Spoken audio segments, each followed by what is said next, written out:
noite a todos, que a paz de nosso Senhor Jesus seja conosco agora e sempre.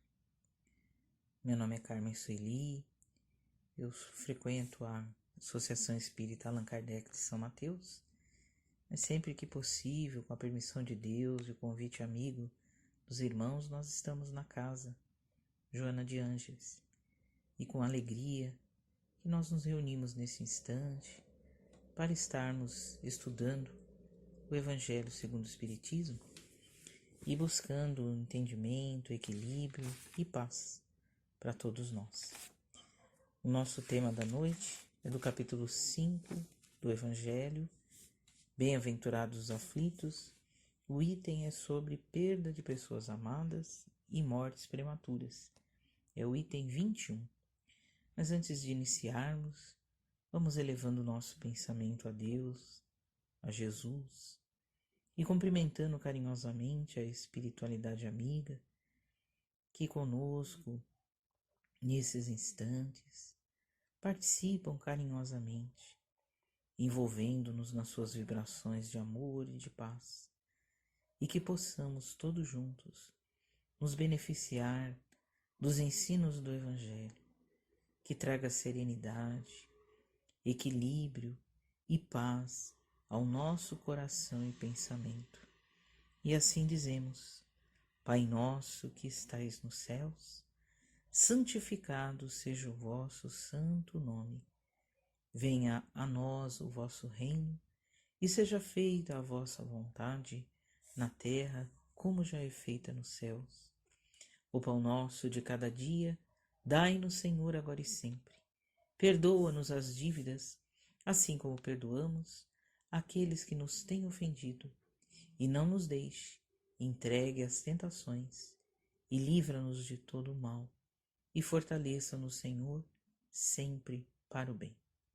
Que assim seja, graças a Deus. Com relação à lição da noite, estava me lembrando de uma história que o Divaldo Pereira Franco conta em uma das suas muitas palestras.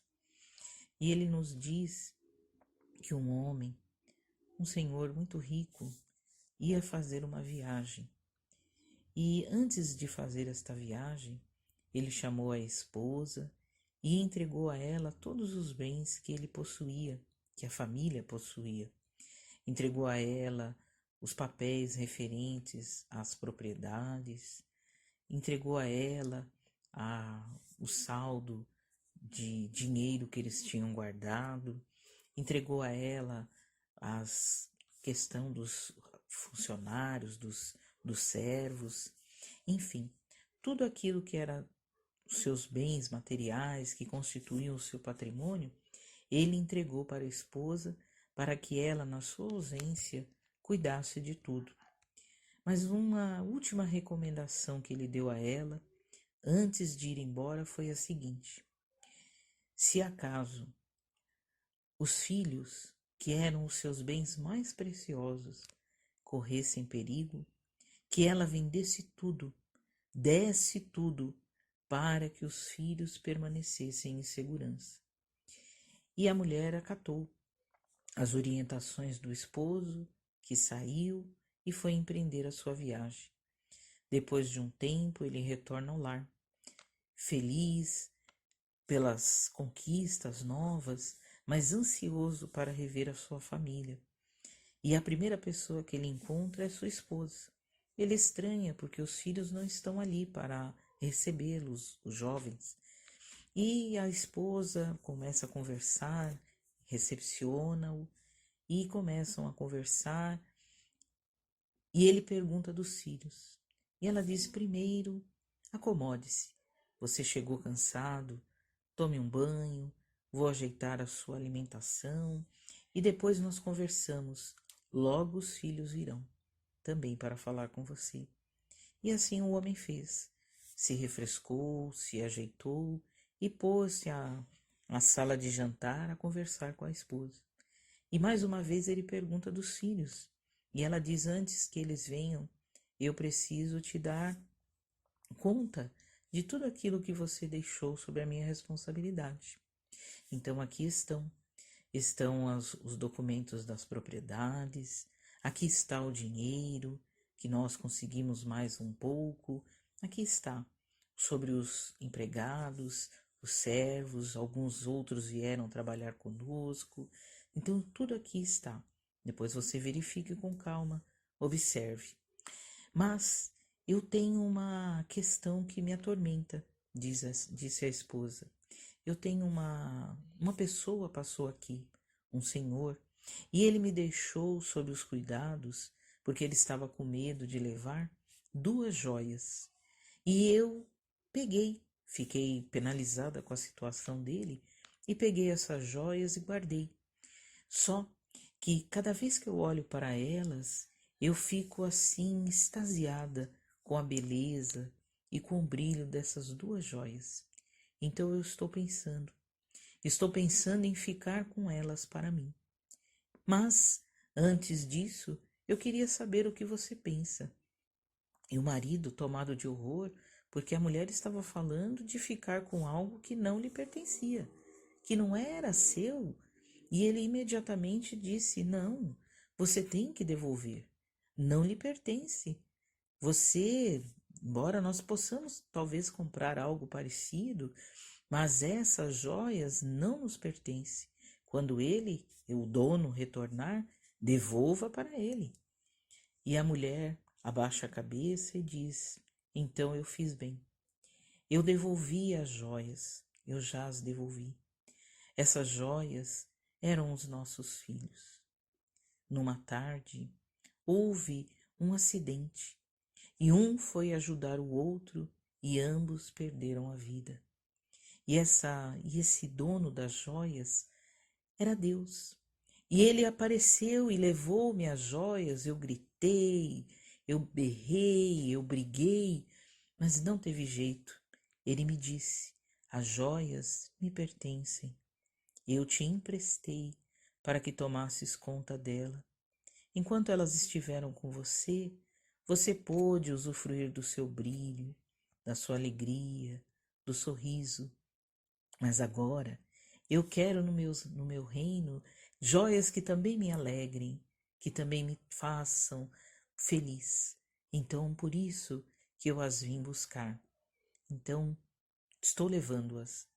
E o homem, tomado de dor, começou a chorar, porque ele entendeu que os filhos não lhe pertenciam e que o dono, no caso, o pai, que é o pai de todos nós, havia vindo buscar aquilo que lhe pertencia. E os dois se abraçaram e choraram a ausência física dos filhos, mas não o desaparecimento deles em seus corações.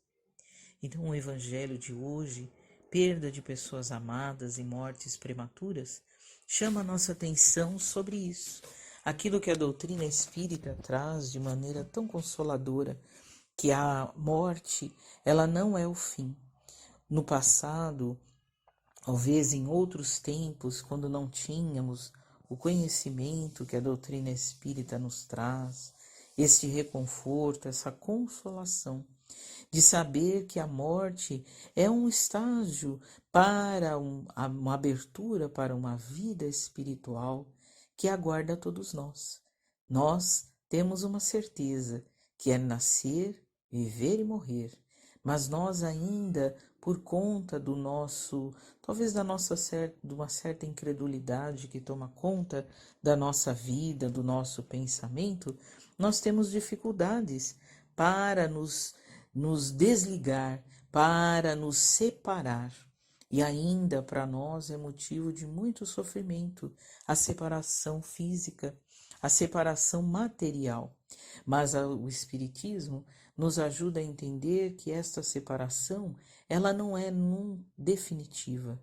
Ela não é definitiva, porque nós também estamos no processo de crescimento, de evolução, e que este processo vai se findar com a vida física, porque o corpo físico é perecível, mas não o espírito.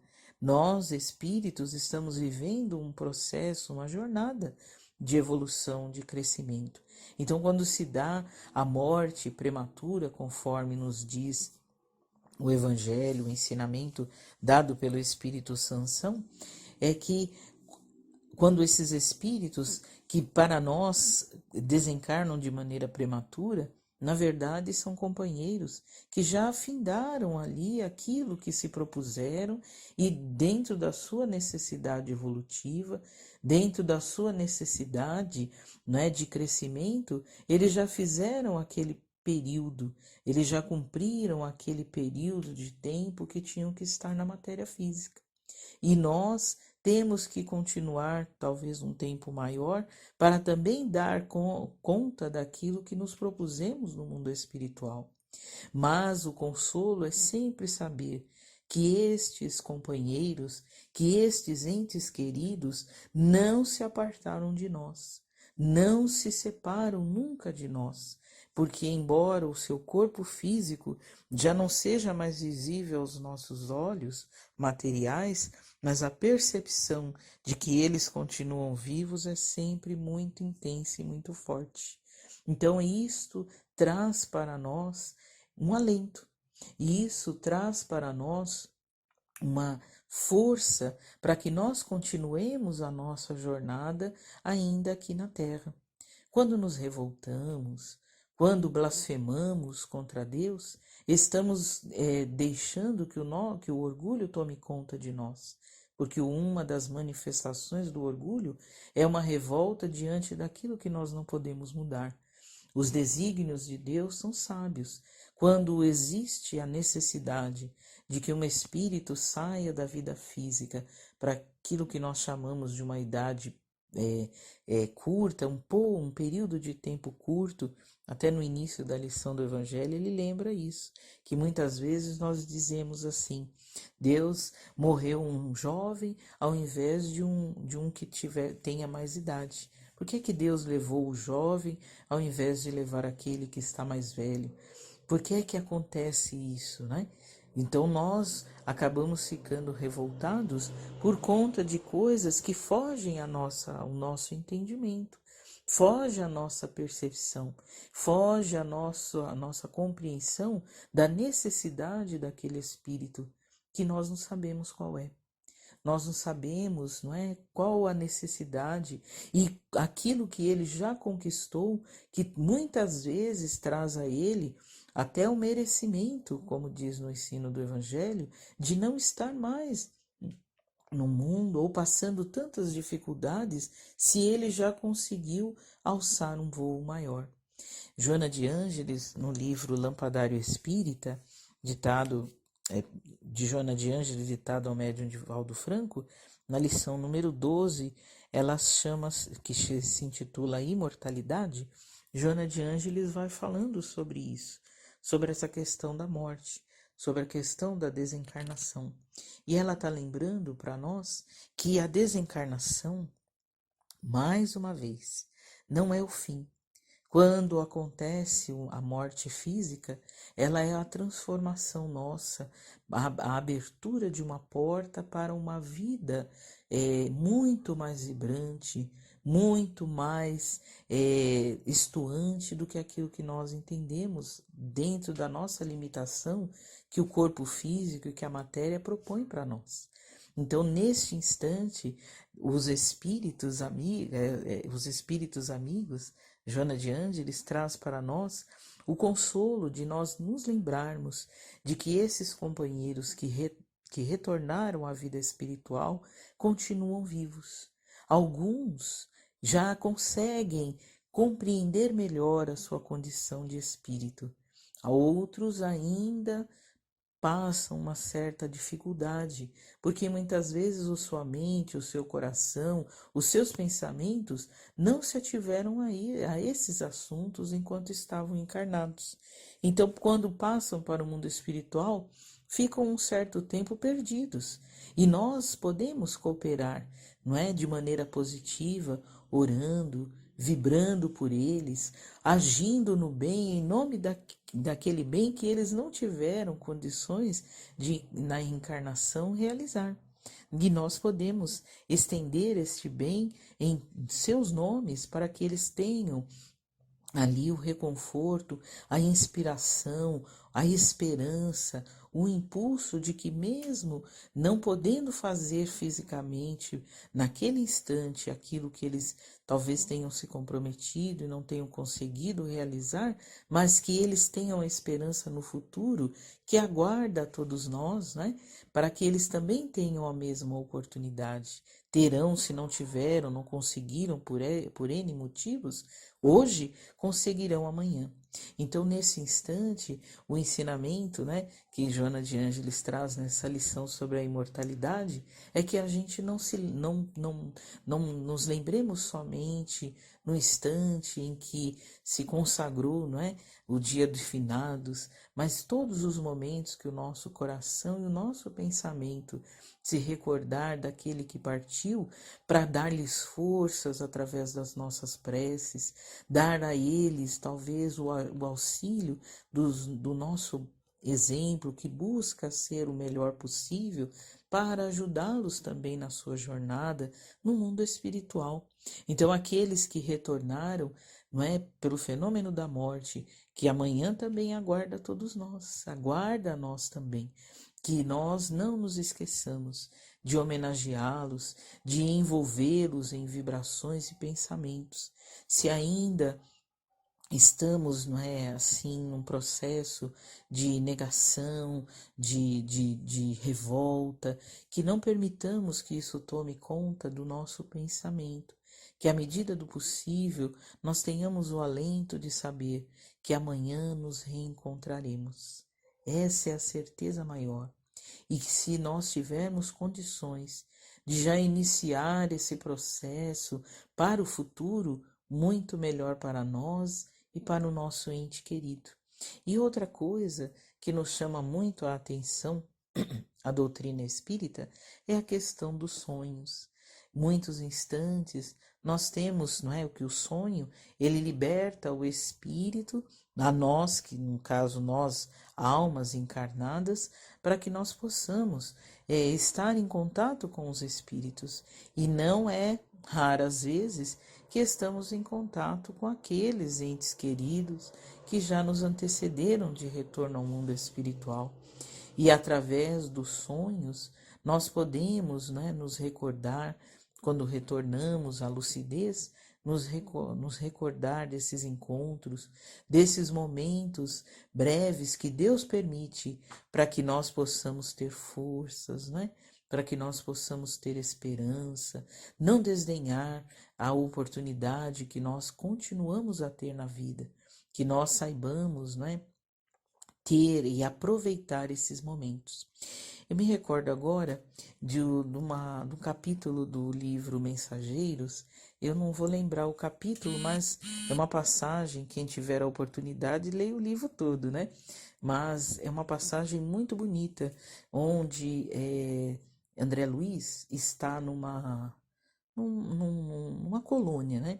E lá tomava conta um moço e ele vivia né, no mundo espiritual, ele vivia afastado da sua esposa por uma série de situações que aconteceram, mas ela periodicamente, que ela estava numa condição espiritual melhor do que a dele, mas ela sempre que possível estava junto dele para dar-lhe força, para trazer para ele alento, para que ele não desistisse, né, que ele continuasse perseverando no processo de evolução.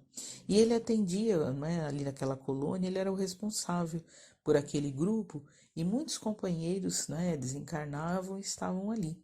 E num dado momento, chega um irmão lá desencarnado que pede para ir visitar a sua família. Ele queria, não é? Ele estava no mundo espiritual e queria vir visitar a sua família aqui no mundo carnal.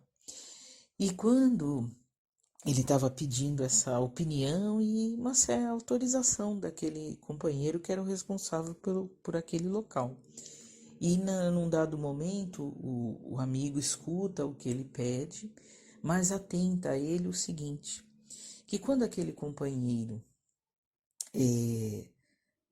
fosse visitar a família, podia ser que ele visse e situações que iam tirá-lo, né, ia perturbá-lo, e que ele talvez, né, não conseguisse, quando retornasse para o mundo, né, para a colônia, para o grupo, ele não conseguisse ficar em paz diante das dificuldades que são naturais do caminho físico, né?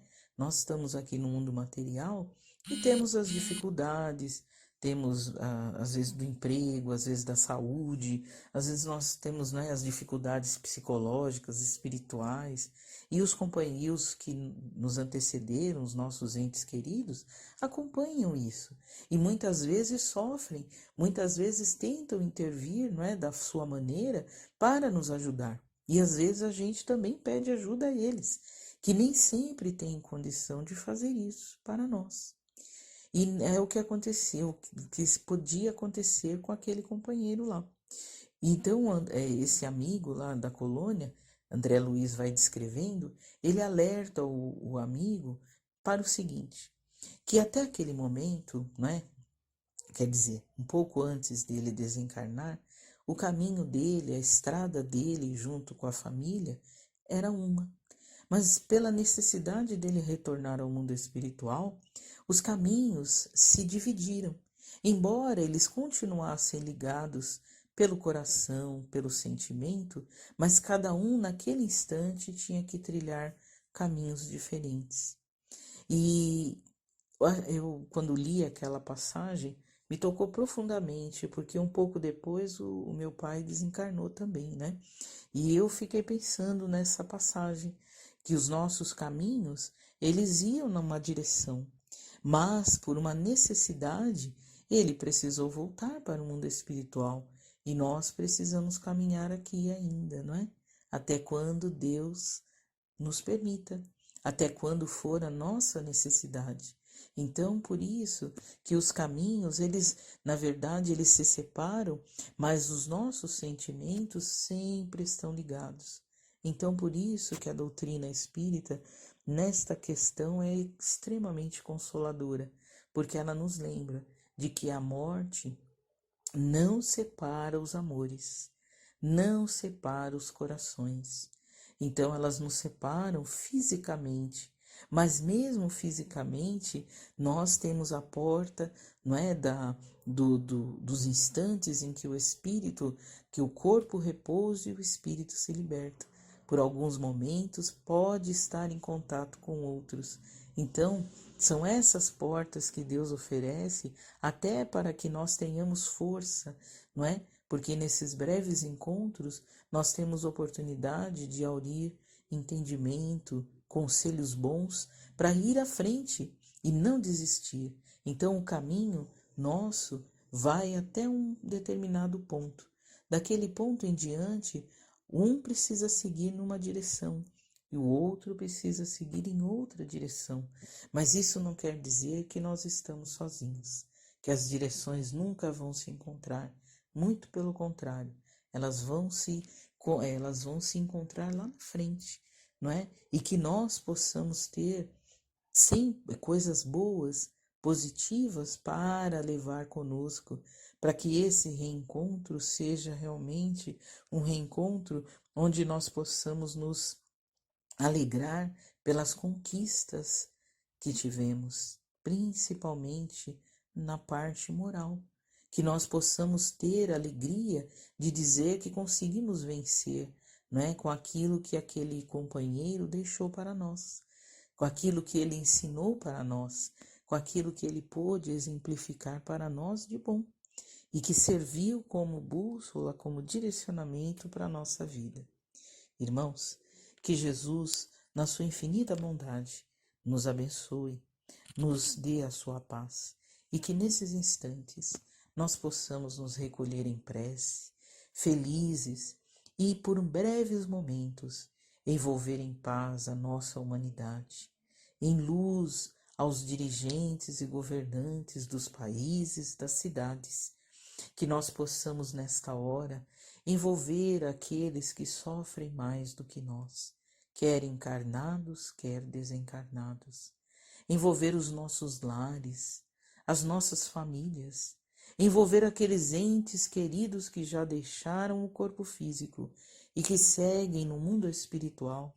Que Deus ampare o seu caminhar, que eles possam ter força, sustentação, equilíbrio e paz, e que nós também possamos, por nossa vez, buscar harmonizar os nossos pensamentos, harmonizar os nossos corações, a fim de que possamos sempre estar buscando vivenciar e sentir o Evangelho de Jesus. Que os seus ensinos sejam alento, esperança, alegria e amor em nossas vidas. Que assim seja, graças a Deus, e desta maneira nós agradecemos a Deus mais uma vez a oportunidade desses momentos e dizemos: Pai nosso que estais nos céus, santificado seja, Senhor, o vosso santo nome. Venha a nós o vosso reino e seja feita a vossa vontade na terra como já é feita nos céus. O pão nosso de cada dia dai-nos agora e sempre. Perdoa-nos, Senhor, as dívidas, assim como nós perdoamos aos nossos devedores. E não nos deixe entregue às tentações, e livra-nos de todo o mal, e fortaleça-nos sempre para o bem.